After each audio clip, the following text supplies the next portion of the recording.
नमस्कार बच्चों, आज हम पढ़ेंगे रसखान के सवैये। रसखान कृष्ण भक्त कवि थे जिनका मूल नाम सैयद इब्राहिम बताया जाता है। यह पाठ कक्षा 9वीं के पाठ्य पुस्तक क्षितिज से है। पहला सवैया है, मानुष हो तो वही रस खानी, बसऊँ ब्रज गोकुल गाँव के ग्वारन। जौ पशु हो तो कहा बस मेरो, चरऊँ नित नंद की धेनु मझारन। पाहन हो तो वही गिरी को, जो कियो हरि छत्र पुरंदर धारन। जौ खग हो तो बसेरो करऊँ, मिली कालिंदी कूल कदम्ब की डारन।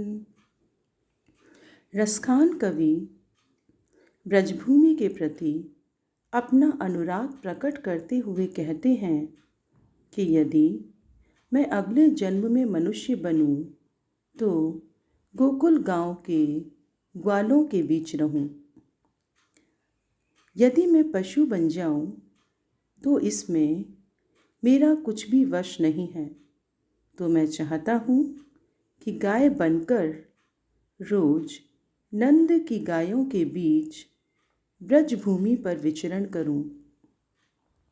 यदि मैं पत्थर बनूं तो उसी गोवर्धन पर्वत का अंग बनूं, जिसे इंद्र के कोप से बचने के लिए कृष्ण ने छत्र के रूप में अपनी अंगुली पर धारण किया था।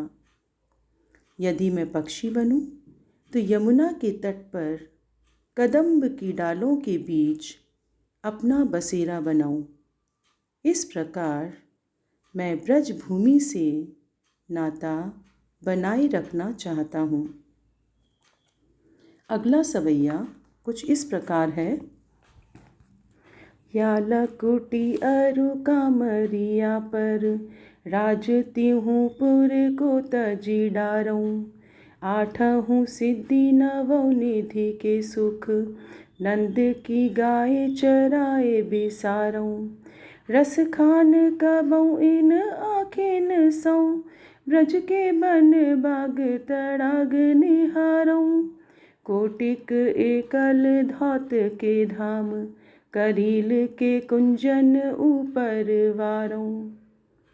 रसखान कवि कहते हैं कि मैं कृष्ण की लाठी और कंबल के बदले तीनों लोकों के राज्य के सुख को भी त्याग दूं।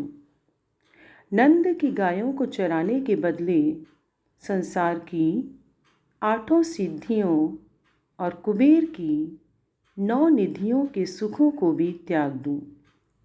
जब से मैंने अपनी आँखों से ब्रज प्रदेश के वनों, बगीचों और तालाबों को देखा है और करील के घने कुंजों को देखा है, तब से मन में ये इच्छा होती है कि मैं इनमें निवास करने के लिए करोड़ों सुनहरे महलों को भी, सोने के महलों को भी न्योछावर कर दूं। इस प्रकार रसखान कवि हर हाल में श्री कृष्ण से समीपता बनाए रखना चाहते हैं।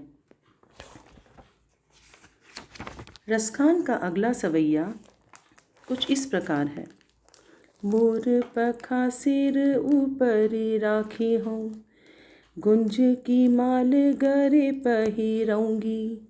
ओढ़ी पीतंबर ललकुटी बन, गोधन ग्वारनी संग फेरऊँगी।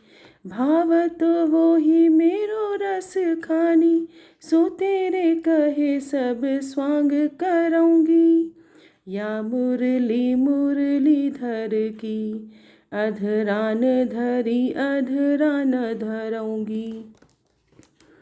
कृष्ण से अनुराग रखने वाली एक गोपी अपनी सखी को उल्हाने के स्वर में कहती है, हे सखी, मैं कन्हैया की तरह अपने सिर पर मोर पंखों से बना हुआ मुकुट धारण कर लूँगी। अपने गले में गुंजों की माला भी पहन लूँगी। कृष्ण का रूप धारण करने के लिए मैं पीले वस्त्र भी धारण कर लूँगी। अपने हाथों में लकुटी लेकर गायों और ग्वालों के साथ जंगल में भी घूम लूँगी। वह रसमय कृष्ण मेरे मन को बहुत अच्छा लगता है, इसलिए तेरे कहने पर मैं कृष्ण का सारा स्वांग रच लूँगी, उनका रूप धारण कर लूँगी। परंतु हे सखी, मैं कृष्ण के होठों पर रखी यह मुरली किसी भी सूरत में, किसी भी हाल में अपने होठों पर नहीं रखूँगी, क्योंकि इसी मुरली ने ही तो मुझे कृष्ण से दूर किया हुआ है।